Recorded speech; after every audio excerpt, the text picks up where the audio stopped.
अच्छी बात ये है कि इसमें प्याज और लहसुन का बिल्कुल यूज़ नहीं होता है। तो मैं विदाउट प्याज लहसुन का क्या बनाने वाली हूँ, गेस करिए। यूजुअली लोग क्या बनाते हैं, तो मैं बनाऊंगी आज मशरूम मलाई without onion garlic. Without onion garlic बनाऊंगी। और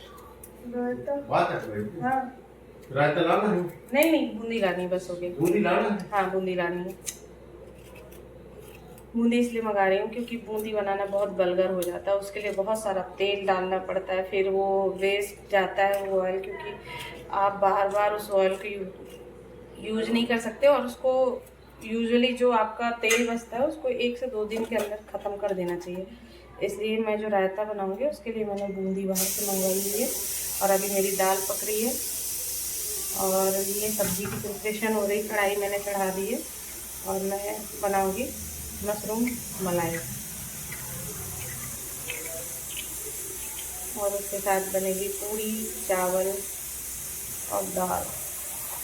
तो ये हमारा सिंपल खाना आज का रहेगा, क्योंकि आज त्योहार भी है और कोई गेस्ट आता है तो हमें थोड़ा स्पेशल तो करना ही पड़ता है।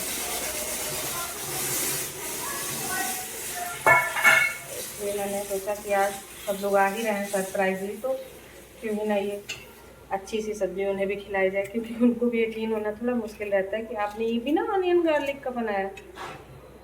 और आपको बताऊँ, मैं बहुत दिनों से, मतलब बहुत दिनों से क्या, 1 डेढ़ 2 साल से हो गया मैं बिना ऑनियन गार्लिक का ही खाना बना रही हूँ। और सब कुछ बनाती हूँ, सारा कुछ टेस्ट भी हमको मिलता है। ऐसा नहीं कि मुझे किसी चीज़ में टेस्ट नहीं मिलता, मुझे पूरा टेस्ट मिलता है। तो मेरे मसाले क्या होंगे मैं दिखाती हूँ आपको। सो ये है मेरे मसाले, जिसमें है ये खरबूज बीजी, अदरक, लौंग, इलायची, बड़ी इलायची, तेज़पत्ता, काली मिर्च, जीरा और मेथी। बस इन्हीं मसालों से मैं ये ग्रेवी वाली सब्ज़ी बनाती हूँ। और ये है मेरी शिमला मिर्च। और ये जो सब्ज़ी है ये लगभग 8 से 10 लोगों के लिए बन रही है, जिसमें मशरूम भी दिखाती हूँ कि कितना है। ये 2 बकेट भर के ये मशरूम है, तो जो मैंने फ्रोज़न कर रखा था। तो ये 2 बकेट है, क्योंकि ये बहुत ज़्यादा फैलता नहीं है, मतलब जितना है उतना ही रहता है। तो इसलिए इसको मुझे थोड़ी ज़्यादा क्वांटिटी में डालना पड़ेगा, क्योंकि 8 से 10 लोगों का खाना है। और टमाटर की बात करूं तो इसमें टमाटर की ही तो ग्रेवी होती है, तो टमाटर इसमें काफ़ी, मतलब इतनी सब्ज़ी में लगभग आधा किलो टमाटर चले जाएंगे। और क्रीम पड़ेगा, क्रीम नहीं है आपके पास तो आप दूध भी मिला सकते हैं। और शिमला मिर्च आधे कटे रखे हुए हैं, आधे ये हैं, लगभग ये 1 किलो शिमला मिर्च हैं लमसम। मतलब एक व्यक्ति के लिए आप लगभग 2 शिमला मिर्च और 3 टमाटर की क्वांटिटी लेके चलिए। और हल्की सी स्वीटनेस के लिए इसमें थोड़ा सा मीठा यानी चीनी डाल दीजिए, कसूरी मेथी डालनी बहुत ज़रूरी है, और काला नमक। जैसा कि मैंने आपको बताया था कि इसमें लगभग आधा किलो से ऊपर टमाटर लग जाएंगे और 1 किलो शिमला मिर्च लगेगा। और बाकी जो इंग्रेडिएंट्स मैंने बताए थे वही है, कसूरी मेथी, गरम मसाला, हल्दी, और इसके बाद थोड़े से ड्राई मसाले हम और डालेंगे। अभी इसका हम प्योरी बनाएंगे और इसमें थोड़ी सी क्रीम जाएगी। अगर आपके पास इनकेस क्रीम नहीं है तो आप क्रीम की जगह पे दूध या घर का जो दूध आता है उसमें जो मलाई होती है, आप उस मलाई को डाल सकते हैं। मलाई डाल दीजिए, ऊपर से 1 आध गिलास दूध डाल दीजिए, बहुत अच्छा फ्लेवर आता है। आप इसको ज़रूर ट्राई कीजिएगा। आपके पास जितने भी ड्राई मसाले होंगे थोड़े थोड़े सारे ही डाल दो, फिर आप इसका टेस्ट देखिएगा। और क्योंकि मशरूम थोड़ा सा फैलता कम है, इसलिए हमें ग्रेवी ज़्यादा रखनी पड़ती है। तो ये लगभग 1/4 किलो शिमला मिर्च है और लगभग, हाँ वैसे ही मान लीजिए समथिंग टमाटर है। और ये मैंने थोड़े थोड़े से, मतलब बहुत ज़्यादा चॉप नहीं किए, क्योंकि अभी मुझे इसको पकाने के बाद ग्राइंड करना है। तो पहले इसको हम फ्राई करते हैं, फ्राई इन द सेंस वो जीरे में तड़के के साथ में पहले इसको हम पका लेते हैं। अधपका सा जब ये हो जाता है इसके बाद हम इसको ग्राइंड करते हैं, देन इसको हम फिर पकाते हैं।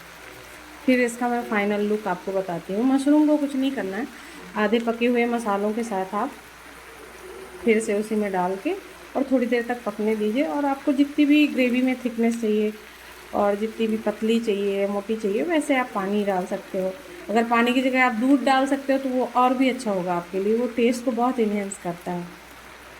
तो अब देखिए मैं शिमला मिर्च की लास्ट में कैसे मेरी मशरूम की सब्ज़ी मेरी लास्ट में कैसे बन के आती मैं आपको दिखाती हूँ।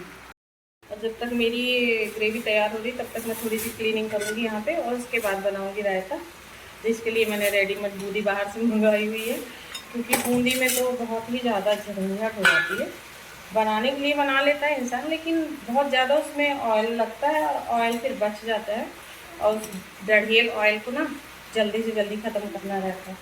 और इतना सारा ऑयल मतलब 2 ही दिन में क्या ही खा पाएगा इंसान। और अभी बच्चों की छुट्टियाँ भी स्टार्ट हो गई हैं कि हम उससे पूड़ी वगैरह बना के खाएँ, तो इस वजह से मैं बूंदी में तैयार कर रही हूँ। और अभी क्लीनिंग करने के बाद में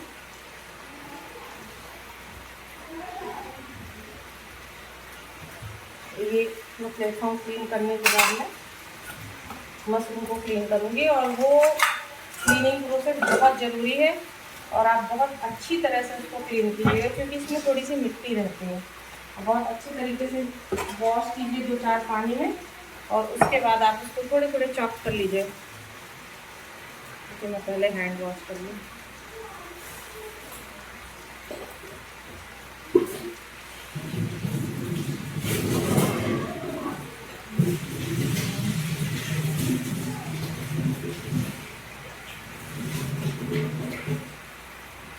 तो अब मैं इसको ऐसे क्लीन करूँगी, तो देखिए इसको अच्छी तरह से क्लीन कीजिए, और ये क्लीन करते करते ही टूट जाएगी, और टूट जाएगी तो अच्छा ही है, ख़राब नहीं है कुछ भी। आप इसको धुल के एक साइड रखिए, फिर इसको दोबारा दूसरे साफ़ पानी से धुलिए, क्योंकि इसमें अंदर तक मिट्टी रहती है, और इसको क्लीन करना बहुत ज़रूरी रहता है, नहीं तो फिर ये किरकिर होता है दांतों में। और इसको धुलते धुलते जो भी टुकड़े आ जाते हैं उन्हें फेंकने नहीं है, वो सारे टुकड़े इसके यूज हो जाते हैं। वैसे इसको मोस्टली कट करने की नीड नहीं होती। अब मैंने इसको फ्रीज़र में रख दिया था ना, तो ये थोड़ा ज़्यादा ही चिल्ड हो गया। अब ये थोड़ी देर मेरी सब्जियाँ जो है पकी हो जाएंगी, उसके बाद मैं इनको ग्राइंड कर लूँगी। ग्राइंड करने के बाद मैं इसे दोबारा से फ्राई करूँगी, और फ्राई करने के बाद मैं इसको बनाऊँगी। तो अब मेरी तैयारी तो पूरी हो गई है। मैं थोड़ा सा रायता बनाने की प्रोसेस शुरू करूँगी, क्योंकि जो भैया आ रहे हैं उनको ना रायता बहुत पसंद है। तो मैं रायता बनाऊँगी, और मैं आपको दिखाऊँगी कि कैसे बनाऊँगी। मैं घर में भी दही बनाती हूँ, बट ये क्या थोड़ा सा स्वीट रहता है, थोड़ा सा खट्टा रहता है, ज़्यादा खट्टा नहीं होता है। और घर का जो होता है ना, उसमें थोड़ा सा उतना वैसा मार्केट वाला फ्लेवर नहीं आता है। इस वजह से मैं उनके लिए स्पेशली ये रायता बनाने के लिए मार्केट से ही दही मंगवाती हूँ। अब मैं इसको बनाऊँगी, दिखाती हूँ। इस पर मिलाऊँगी, ये लगभग 1 पाव दही है, इसमें मैं थोड़ा सा पानी मिलाऊँगी, जिसकी वजह से ये थोड़ा सा पतला हो जाएगा, क्योंकि रायता गाढ़ा नहीं खाया जाता, पतला ही खाते हैं।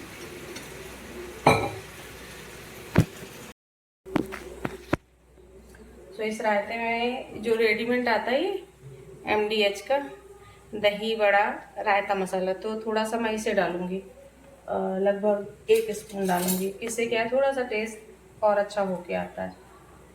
ये मेरे पास रखा हुआ था, तो थोड़ा सा मैं इसको डालूँगी, और फिर इसमें डालूँगी 1 चम्मच के लगभग ये सेंधा नमक। थोड़ा मेरा हार्ड हो गया है, ये थोड़ा ज़्यादा भी चला जाएगा तो कोई दिक्कत नहीं। मैं सोच रही हूँ इसको पूरा ही डाल देती हूँ, मेल्ट होता रहेगा। और लास्ट में इसमें मैं डाल दूँगी थोड़ी सी बूंदी, थोड़ा सा नमक, और बस मेरा रायता तैयार। और इसको मैं डालूँगी फ्रिज के अंदर चिल होने के लिए। इसमें और कुछ नहीं डालना। मिर्च इसलिए नहीं डाली हूँ क्योंकि भाभी मिर्च बिल्कुल नहीं खाती हैं, तो ना मैंने सब्जी में मिर्च डाली है और ना ही मैं रायते में मिर्च डाल रही हूँ। तो बस रायता रेडी है। सो मेरी दाल हो गई कंप्लीट, तो उसमें मैं डालूँगी थोड़े से घी और जीर का तड़का। Sorry, G it's not G, it's jeera, घी और जीरे का तड़का, जिससे थोड़ा सा दाल का टेस्ट और इनहेंस हो जाता है। और सोच तो रही हूँ कि थोड़ा सा मैं रायते में भी तड़का मार देती हूँ रायता, लेकिन उसमें घी का तड़का नहीं लगता है, उसमें लगता है तेल का तड़का, तेल और जीरे का। मैं ट्राई करती हूँ थोड़ा सा उसमें भी तड़का मारने का। और ये मेरा घी वाला दाल के लिए तड़का रेडी हो गया है। इसमें बहुत चटपटाहट हो रही है। बी केयरफुल, इसमें कभी कभी ना आग भी फ्लेम करने लग जाती है, तो इसको कड़कने दीजिए आराम से। और तड़कने के बाद इसको मैं डालूंगी दाल के अंदर।